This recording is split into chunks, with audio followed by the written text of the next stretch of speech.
Good evening, my wonderful friends. Megas with you back in the library. I'm so excited to share my wonderful friend, The Very Secret Society of Irregular Witches, with you. This book means so much to me because, as you might know, I moved back into my family home here. This is where I raised my kids, and I had moved away for about 10 years. And just this October, I thought, you know what? I want to move back into my family home. I want to remember all the beautiful memories that are here. I want to read books back in my library. I want to cook down in the kitchen. I want to sit in the living room and watch TV where me and my kids, we called it Pillow Land. We'd take all the pillows and blankets in the house, put it on the floor, and we would watch movies and eat popcorn and snuggle. And my friends, there's so much love and good vibes in this house. And so this was the very first book I read when I moved in here. So when I see it on the shelves, I remember that. And this book is so sweet. And it's about Mika. She's a real witch, but she has like a YouTube channel where she pretends to be a witch and talk about witchy things. And in her society, witches, they're not allowed to congregate together. So she has a very lonely life. They're worried if too many witches get together that it could bring attention to them. And I think we know what happens to witches, right? People want to burn the witches. And so they try to stay off the radar. But someone that sees her video realizes, do you know what?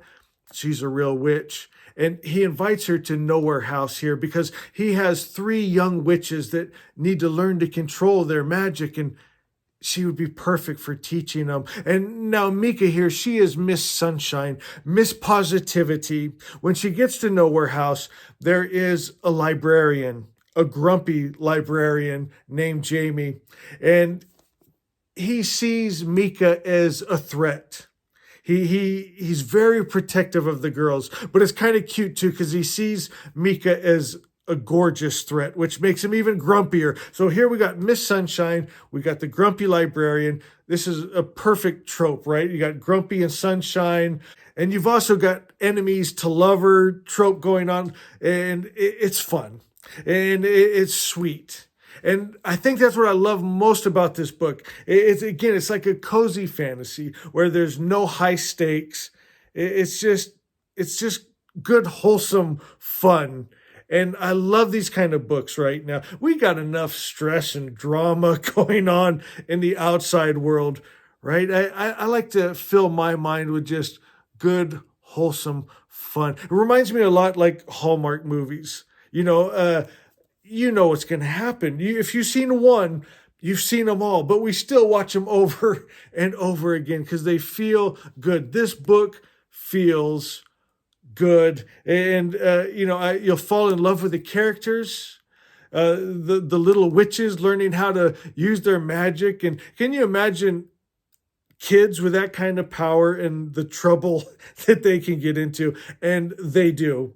And so I wanted to share that with you because of the memories it has of being back in my family home, to remind you to always create memories with your books. So when you're older like me and you look on your shelves, each one will have a special story, a special memory. And then this is just such a beautiful story. If you haven't read it yet, I know you'll love it. And remember, I love, love, love you.